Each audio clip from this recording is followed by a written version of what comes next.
Assalamualaikum warahmatullahi wabarakatuh. Mustafa Muhammadin sallallahu alaihi wasallam wa duratihi wa jami'a ba'dasun syuhada salihin wa jalan khairul qarabin. Husan la abana wa matina wa jatina wa jatin wa sun macam masyaykhina. Husan la mahatina asqiya wa asatihim wa talamidihim wa ali baitihim. Lillahi ta'ala lahumul fatihah. Bismillahirrahmanirrahim. Alhamdulillahi rabbil alamin. Iyyaka na'budu wa iyyaka nasta'in. Shiratal mustaqim. Bismillahirrahmanirrahim. Faslun. Halaman 36. Faslun fil adiyati. Dalam doa-doa. Kita bicara tentang doa. Kala ngendika sapa alaihi salatu wassalam ya Ali. Idza dakhalta nalikane masuk sapa sira al masjidah ing masjid fabda mongko mulaono sapa sira birijlika kelan kakimu al-yumna kang kanan. Pesane Nabi kalau masuk masjid masuk mulai kaki kanan. Watla lan keluaro birijlika kelan kakimu al-yusra kang kiri. Kalau masuk masjid masuk kaki kanan dulu, kalau keluar kaki kiri dulu. Kebalikan kalau ke toilet. Kalau ke toilet, masuk kaki kiri dulu, keluar kaki kanan dulu. Kalau keluar dari bis itu, oleh kondektur biasanya disarankan keluar kaki dulu. Kaki kiri ya, agar nggak jatuh. Karena kebiasaan kita itu kaki kiri. Kalau kita masuk pada tempat-tempat yang baik, mulai kaki kanan, keluar kaki kiri. Kalau masuk tempat-tempat yang bukan tempat-tempat yang mulia, kayak toilet, kayak mana lagi, pokoknya ngono iku lah sejenisnya, maka dimulai kaki kiri, keluarnya kaki kanan dulu. Oke. Ya Ali, alaika biasakan sira bisurati Yasin kelawan maca surat Yasin. Kemarin sempat rame, saya kira Anda ngikuti ya, yang beberapa orang bilang maca Yasin malam Jumat itu bid'ah. Tapi lain Nabi justru mengatakan biasakan maca surat Yasin, bukan sekedar malam Jumat, tapi sobahan wa masaan, pagi dan sore. Jadi maca habis subuh sama habis asar. Biasakan maca Yasin pagi dan sore, pesan Nabi. Kalau mungkin pagi sore gak iso ya sehari sekali lah. Biasanya Anda maca Yasin habis apa? Habis maghrib. Habis maghrib maca Yasin. Kalau gak iso pagi ya sore. Setiap hari gak iso ya malam Jumat lah. Nah, akhirnya ngeledak ya malam Jumat. Pesan Nabi pagi. Kemarin Ustadz yang ngikuti ada muncul maca Yasin malam Jumat bid'ah. Sama dengan yang dulu pernah rame juga ngirim sedekah ke alam kubur, itu bid'ah. Sehingga uang tua kita mati, kemudian kita sedekah untuk orang tua kita pada hari-hari tertentu, itu bid'ah. Masih ingat kita ngaji beberapa waktu yang lalu? Nabi justru Anda bisa baca, lihat halaman 17 alinea kedua. Di hadis itu Nabi mengatakan tasoddaq ala mautaka, sedekahlah untuk orang yang mati. Jadi artinya kalau kita punya orang tua meninggal, maka kita malah oleh Kanjeng Nabi justru dikatakan tasoddaq ala mautaka, lakukan sedekah yang pahalanya kita kasihkan kepada keluarga kita yang mati. Itu boleh. Nabi justru mengajarkan itu. Untuk sedekah. Sedekah itu berarti pahalanya bisa sampai kepada jenazah di alam kubur. Yang kalau mereka orang baik, maka kemudian mereka justru mendoakan kita. Kemudian Nabi mengatakan, wa yakuluna, orang-orang ahli kubur tadi setelah dikasih pahala sedekah, karena senang kemudian mendoakan kita. Allahumma fir liman nawwara qabrana wa basyir bil jannati kama basyarna biha. Itu doanya orang ahli kubur untuk kita yang memberikan pahala sedekah. Kalau orang Jawa biasanya pada hari wafatnya.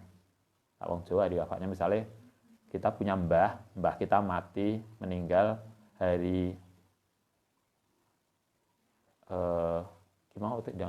Selasa. Biasanya orang Jawa begitu. Hari geblake, ngerti toh? Hari wafatnya. Nah, orang Jawa ngajari, misalnya kita punya mbah kita itu meninggal hari Selasa Kliwon. Nah, kita setiap hari Selasa Kliwon disunahkan, biasanya bahasanya wong Jawa gak disunahkan, disarankan untuk mengeluarkan sedekah walaupun hanya 1 piring makanan untuk pahalanya untuk mbah kita. Kanjeng Nabi di hadis ini menyampaikan itu. Tasaddaq ala mautaka, lakukan sedekah untuk keluargamu yang sudah meninggal. Itu bisa. Nah, kalau itu yang sedekah. Nah, kalau di sini bukan hanya sedekah, membiasakan maca Yasin. Sehari 2 kali, pagi dan sore, habis subuh dan habis maghrib. Sehingga habis ngaji, habis subuh, santri kan ngaji. Gak langsung, mari subuh langsung cepet-cepetan yang kamar. Apa mbak? Film. Iya, gak apa-apa lah. Tapi sebelum tidur ngaji Yasin dulu. Kalau enggak, ya habis duha lah ngaji. Nabi pesannya Nabi, biasakan maca Yasin pagi dan sore. Kalau enggak pagi dan sore, ya sore aja lah, habis maghrib atau apa. Tapi paling enggak kita biasakan. Like gak iso sehari, setiap hari yo seminggu pisan tadi. Minimal malam Jumat maca Yasin. Apa kata Nabi? Kalau kita membiasakan maca Yasin setiap hari, fa inaman mongko sak temene orang qira'aha yang baca sapa man ha ing surat Yasin kadzalika setiap pagi dan sore tadi, kana mongko ana sapa man iku fi amanillahi taala ing dalem perlindungane Allah taala. Siapa yang maca Yasin pagi dan sore, insya Allah dia dijamin aman.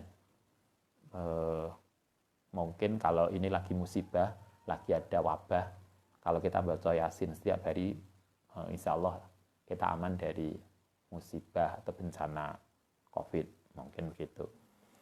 Dulu yang Ustadz pernah ceritakan, di teman sekamar di pondok, kuliah gak daya nih, gaya skripsi aja kita sekamar, berjibaku. Besok ujian skripsinya itu masih beberapa hari. Itu noto skripsi itu sudah nggak fokus karena wis nervous. Jadi kita sekamar tuh noto skripsi ini ngurut nomornya itu sudah nggak bisa dia. Ujiannya alhamdulillah lulus dengan IPK yang biasa-biasa aja. Tapi sekarang dia sukses. Salah satu wiridan dia yang itu diijazahi dari mbahnya, pesan mbahnya, jangan lupa maca Yasin sehari sekali. Jadi dimanapun dia, habis maghrib mesti maca Yasin.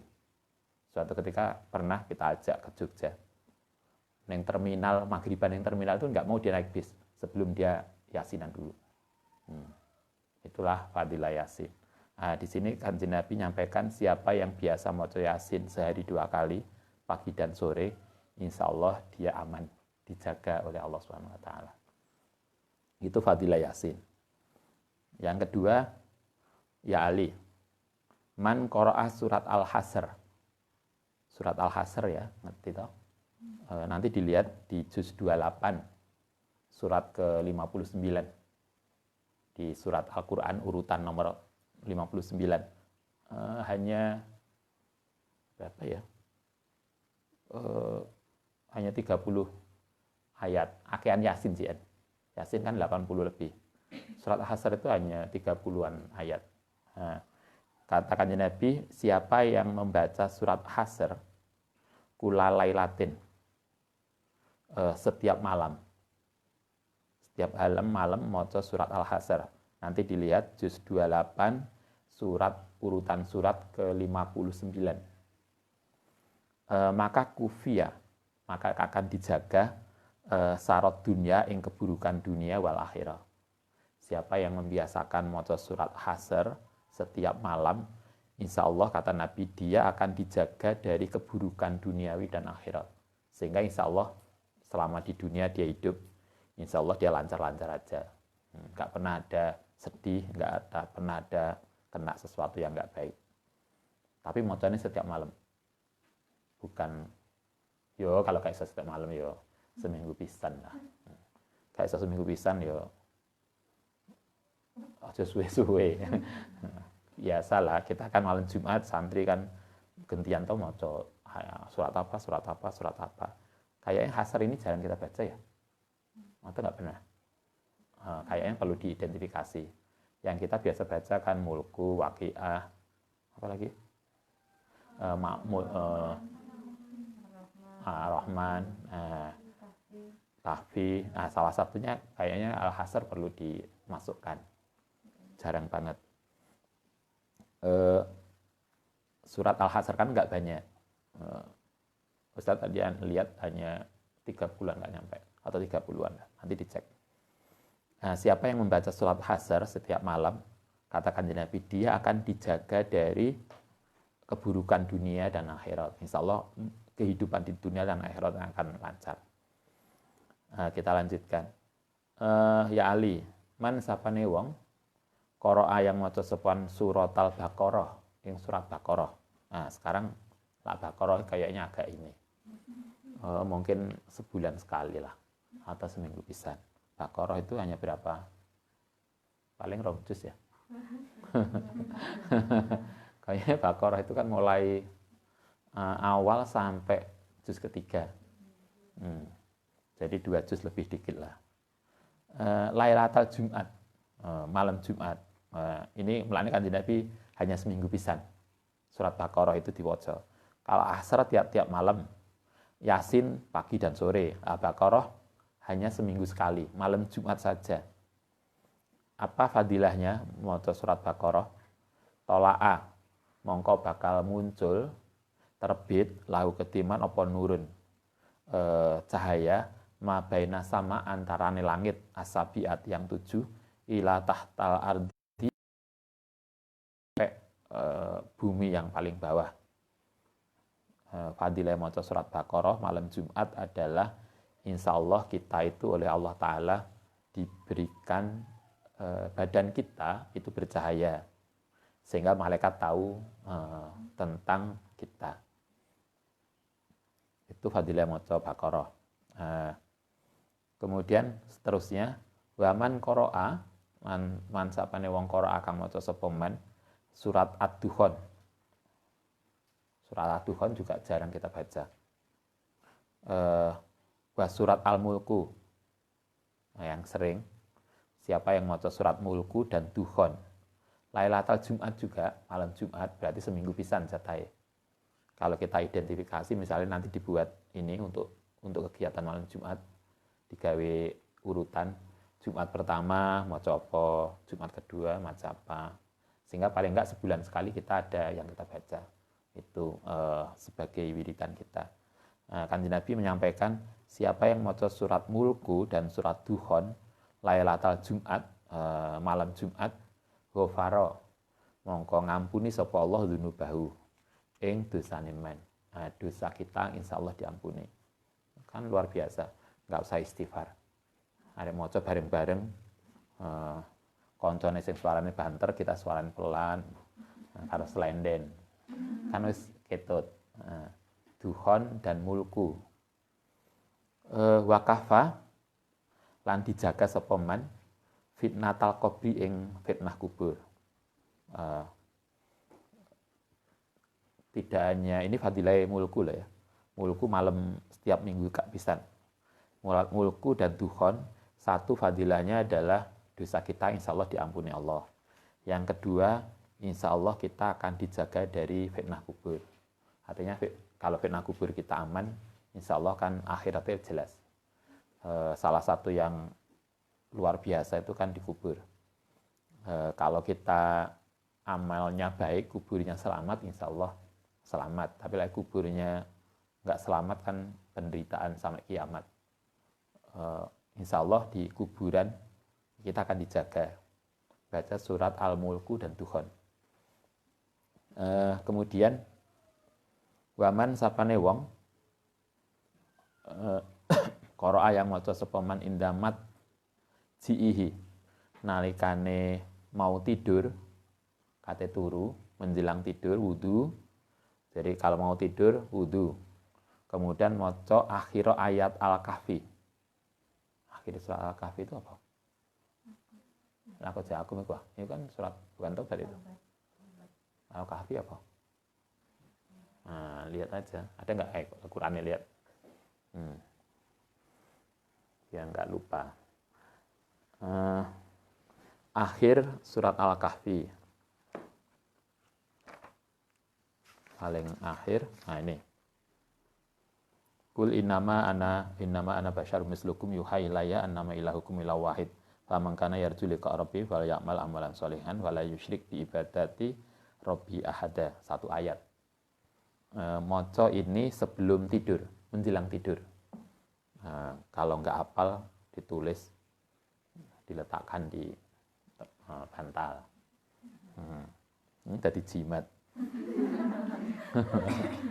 Bukan kok dari jimat tapi diwoco. Kata Nabi, siapa yang menjelang tidur, indah mataji itu ketika kita sudah mapan, sudah ngelidak, tidur, mau tidur, maca ini. Satu ayat aja cuman. Kul innama ana basyarum mislukum yuha ilayya annama ilahukum ilahu wahid faman kana yarju liqa rabbi falyamal amalan sholihan fala yusyrik bi ibadati rabbi ahada. Hanya sekali. Maka coba kan luar biasa. Bana mongko akal bangun sapa Allah lahu ketiman min nurin. Saking cahaya min roksihi, saking kepala man ila bihi sampai ujung kaki man. Fadilah kan luar biasa. Hanya moco ini satu ayat menjelang tidur, maka Allah akan membuat cahaya, akan memunculkan cahaya di tubuh orang itu, mulai dari ujung kepala sampai ujung kaki. Bagi kita mungkin nggak lihat, tapi orang-orang yang kasaf, orang-orang yang diberikan Allah penglihatan batin, maka cahaya itu akan muncul. Dulu pernah punya kakak kelas di pondok. Dia ahli tirakat. Jadi lah anak wong pinter di istikharoi. Kayak apa? Suatu ketika beliau cerita, Mas, saya tadi istikharoi ustadz itu loh. Ustadz yang biasa ngajar di pondok. Beliau itu hafid. Kemudian didelok di istikharoi. Wih, wongnya luar biasa. Awak itu bercahaya kayak keris. Ketok. Orang yang biasa membaca surat akhir ayat surat Al-Kahfi, satu ayat tadi, maka oleh Allah orang itu akan diberikan, tubuhnya akan diberikan cahaya mulai ujung kepala sampai ujung kaki, sehingga insya Allah orang itu menjadi punya karomah dan terjaga. Satu ayat aja. Waman sapane wong qara'a kang maca sapa man surat At-Tariq. At-Tariq itu juz 30 ya. At-Tariq itu. Itu agak banyak. Inda marqatihi sama nalikane mau tidur. Kalau tadi sudah ngeletak, ini wis mau ngeletak, padha ae lah. Berarti menjelang tidur dia maca surat At-Tariq. Sekali aja, apa fadilahnya? Kutiba mongko dicatat lau kediman apa ada dunujubi samai sebanyak bilangannya bintang di langit al-hasanatin yang kebaikan. Maca ini menjelang tidur, katakan Nabi, At-Tariq, surat At-Tariq menjelang tidur dibaca sekali, maka orang itu akan dicatat mendapatkan pahala, mendapatkan kebaikan sebanyak jumlah bintang di langit. Padahal kita nggak tahu bintang di langit itu piro. Sampai hari ini pun kan nggak ngasih ngitung. Saking banyaknya toh. Berarti kan sebanyak makhluk ya Allah Ta'ala. Pada kita la haula wala quwata illa billahil azim adada ma khalaqa fis sama adada ma khalaqa fil ardi adada ma baina dzalik.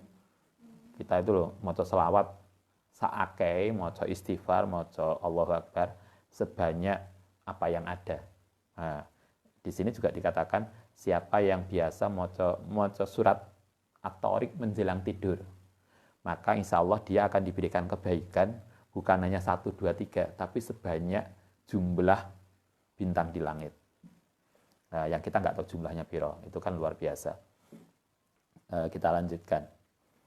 Ya Ali, man sapane wong qara'a yang maca sapa men surat Al-Mulku, tadi surat Al-Mulku yang kita baca habis malam Jumat ya.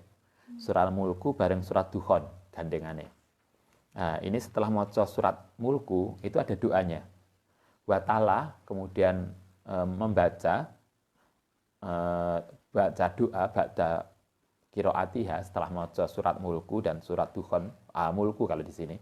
Baca doa ini, Allahumma aqsimni bil Islam qaiman wa aqsimni bil Islam qaidan wa raqidan wa tusmit fi aduwin wala hasidan. Allahumma inni a'udzubika min syarri kulli dabatin anta ahidu binasiha wa as'alukal khairal ladzi biyadika. Nah, doanya sama itu. Gampang lah, nanti dicatat. Gak apal-apal, nanti catat aja. Malah dicatat, malah gak apal. Setelah maca surat Mulku, kemudian doanya ini. Allahumma ya Allah, aqsimni. Mugi njaga sapa Tuhan ni ingsun bil islami. Kelawan Islam kok iman hale berdiri. Waqsimni lan mugi njaga sapa Tuhan ni ingsun bil Islam kelawan Islam kok idan hale duduk. Warokidan halih tidur. Artinya kita minta kepada Allah agar kita dalam posisi berdiri, duduk, tidur itu pun tetap dalam Islam. Gitulah. Jadi tidak Islamnya pas di masjid, di luar masjid gak Islam, enggak. Tapi dimanapun, kapanpun, kondisi bagaimanapun, berdiri, duduk, tidur tetap Islam. Itu yang kita minta. 1. Walatus mit lan jangan gawe seneng sapa tuan fi aduwin ing dalem musuh wala hasidan fiya bukan wala tusmit fiya ing dalem diriku aduan ing musuh wala hasidan lan orang yang dengki. Yang kedua yang kita minta adalah selain tetap Islam, kita minta agar keburukan kita itu dijaga oleh Allah dari orang-orang yang dengki. Enak toh? Wong itu dengki itu malah seneng kalau kita itu celaka. Nah, orang-orang yang dengki pada kita itu kita dijaga oleh Allah, keburukan kita tidak akan diketahui mereka. Sehingga tidak ada alasan bagi mereka orang yang dengki dan orang yang nggak suka pada kita untuk membuli kita. Karena mereka nggak tahu kelemahan kita di mana. Itu yang kita minta, agar orang yang nggak suka pada kita, orang yang dengki itu tidak tahu kekurangan kita.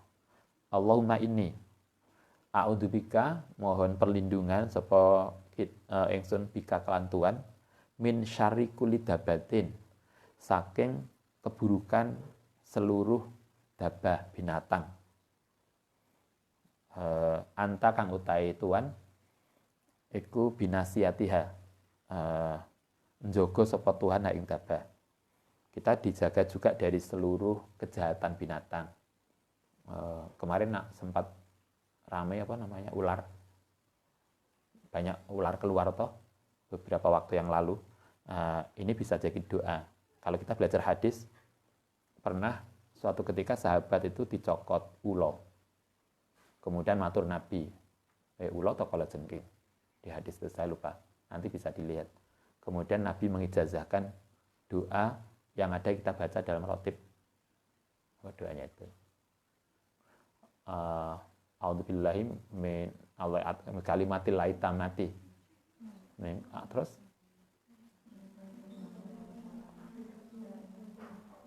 pokoknya aneh bi kalimatil laitamati mimma khalaq min syarri ma khalaq. Itu doa yang diajarkan Kanjeng Nabi. Kata Nabi begini, andaikan tadi kamu baca ini sejak pagi, kamu akan nggak mungkin kena ulo. Karena akan insya Allah dijaga oleh Allah dari semua keburukan binatang. Kalau di sini doanya beda, tapi silakan Anda bisa pilih. Kalau hadis yang tadi, yang satunya itu dengan doa itu. a'udzubillahi kalimatit tammati mimma min syarri ma khalaq. Ya. Itu kan artinya ya Allah saya minta perlindungan dari segala keburukan makhluk. Nah, khususnya binatang. Saya kira tidak hanya binatang. Barang yang lembut-lembut kan juga nggak akan berani ganggu. Lembut itu kayak kelilipan. Itu kan barang lembut lah. Nah, ya nek sing kelilipan, nek sing opo. Kalau dulu di rumah orang tua di Nganjuk itu pekarangan yang dibeli itu dulu terkenal angker banget. Jangankan orang ini lewat keliling rumah itu kan sungai, setelah kalenan dalan. Menjelang maghrib lewat aja di jalan itu nggak berani, saking angker ya. Kita masih ingat dulu ketika saya masih kecil, teman-teman santri itu turunin masjid, orang ngelilir di kamar mandi. Itu biasa. Kita punya jam di tangan gini, orang ngelilir hilang. Nanti dicari di atas mana. Itu dulu masih kecilan biasa begitu, kan dulu ono listrik. Begitu listrik padam kan sungkan. Ngedeni kan sungkan, akhirnya pindah semua. Kalau kita baca itu, insya Allah tidak akan tergoda. Nggak, insya Allah dijaga. Nah, kalau Kanjeng Nabi, doa yang diajarkan ini, hadis ini dibaca setelah membaca surat Mulku. Wa as'aluka lan minta sapa ingsun ka ing Tuhan al khaira ing kebaikan alladzi biyadika yang ada di tangan Tuhan. Nah, siapa yang membaca surat Mulku kemudian doanya ini, apa fadilahnya? Kafallahu mongko bakal njogo hu ing man sapa Allahu ma ing barang hamahu yang mempunyai niat buruk hu ing man minal jinni saking jin wal insi lan manusa bahkan wadawabi lan binatang. Kalau kita baca surat Mulku atau kalau nggak bisa Mulku ya doanya tok lah dibaca. Kata Nabi, maka orang itu akan terjaga dari semua, bukan hanya godaan, niat buruknya aja loh nggak muncul. Baik itu manusia, binatang maupun jin. Artinya kalau kita biasa surat Mulku, insya Allah ya terjaga. Insya Allah lah santri biasanya jin, barang lembut, barang halus. Barang halus itu apa, tepung. Nah, kita akan aman lah, insya Allah lah. Gak ono santri itu diganggu. Yang ganggu kan yang ini, yang takut, karena santri biasanya ngaji. Kanjeng Nabi ini yang bisa, saya kira Anda bisa ngamalnya. Pesanin Nabi maca surat Mulku, setelah itu doanya ini. Allahumma simni bil Islam qaiman wa simni bil Islam qaidan wa raqidan wa la tusmit fiyya aduan wa la hasidan. Allahumma inni a'udzubika min syarri kulli dabatin anta ahadu binasiyatiha wa as'alukal khairal ladzi biyadika. Insyaallah orang itu kita akan dijaga dari semua keburukan, baik yang akan dilakukan oleh orang atau jin atau binatang. Binatang itu kan bisa macam-macam, bisa kucing, bisa kelinci, moro-moro dicokot kelinci, kan macam-macam lah, dipipisi kucing. Insya Allah kita dijaga oleh dari keburukan binatang, jin, dan manusia. Ya Ali, ini doa-doa yang diajarkan Nabi. Nah, ini ada lagi doa yang luar biasa. Idza aratta nalika menghendaki sapa sira hajatan ing hajat.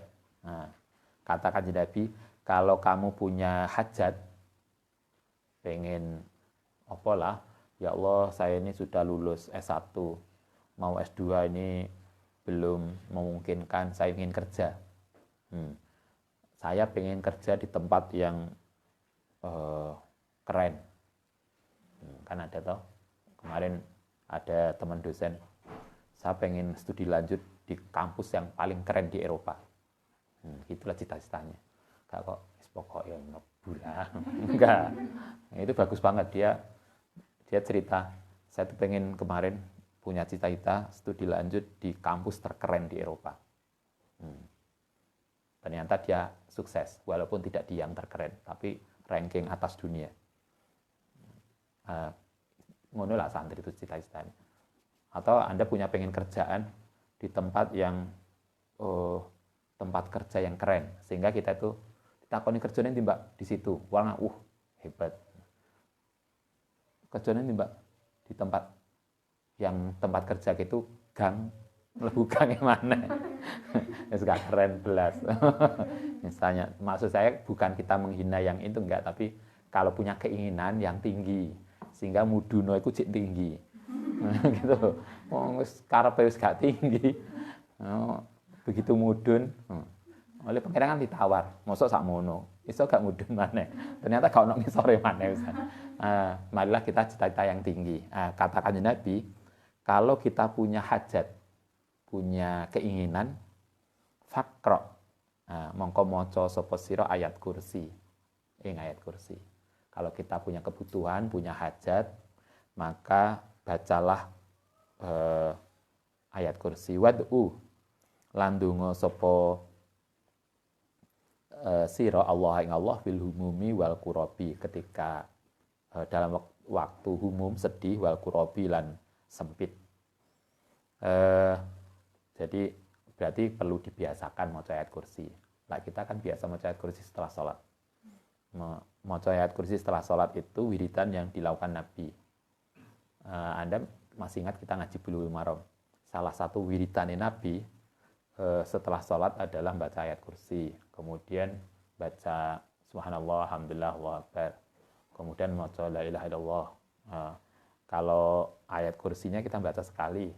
Karena tidak mengulang dalam hadisnya. Maca Allah akbar, subhanallah, alhamdulillah itu 33 kali. Karena Nabi mengajarkan nyebut jumlahnya. Kemudian kalau Allah la ilaha illallah, Nabi tidak menyebut jumlah, tetapi kita melakukannya minimal 100 kali. Karena la ilaha illallah itu luar biasa. Neng kene Nabi ngajarkan kalau kita butuh punya hajat, maka bacalah ayat kursi dan doalah walaupun hati kita lagi sempit dan sedih. Karena sumpek mungkin kita tuh pengen nikah tapi mbek wong tua bolak pitakoni wis duwe calon urung.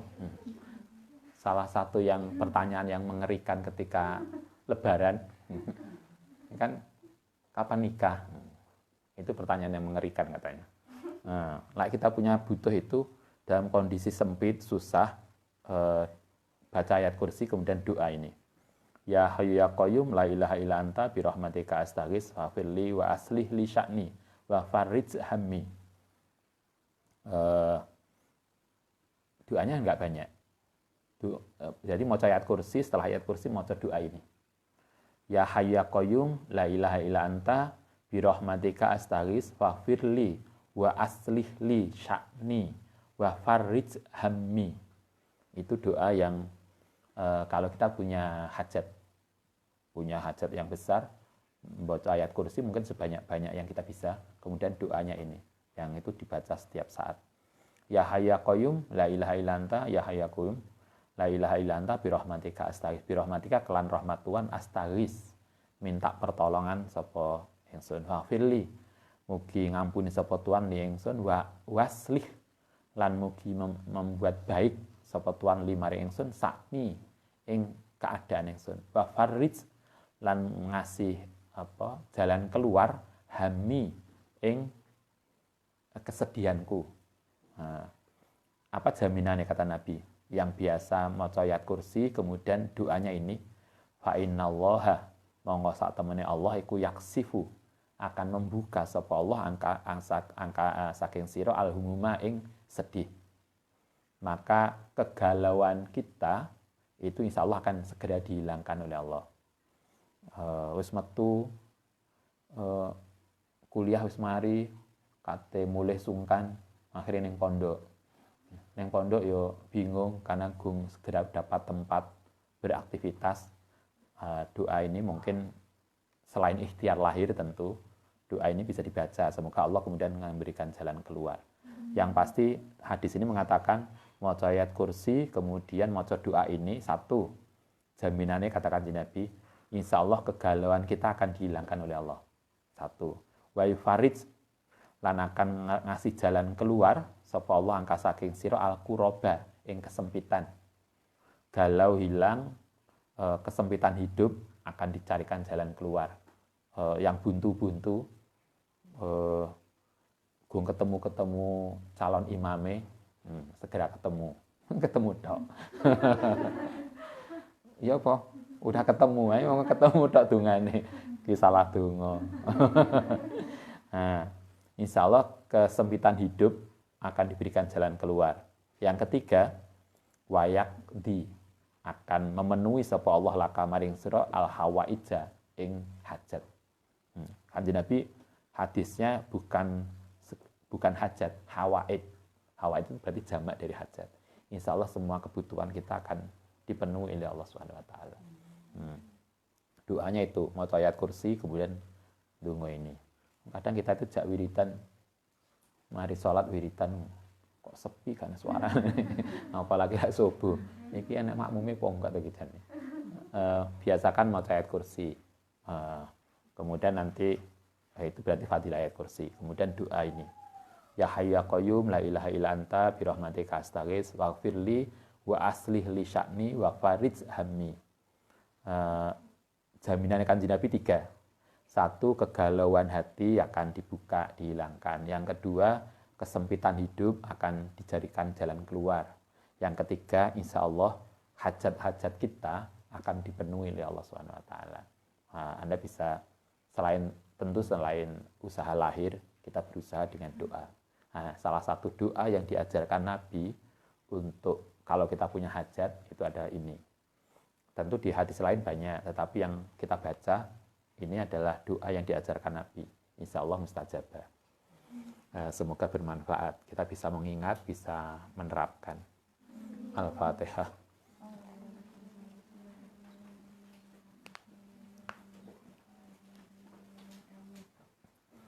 Rabbana fa'na bima wa 'allimna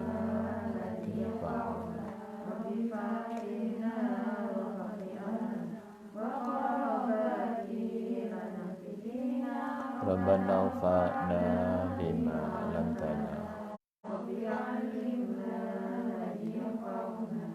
Bifaqihna wa faqih ahlana wa qarabana.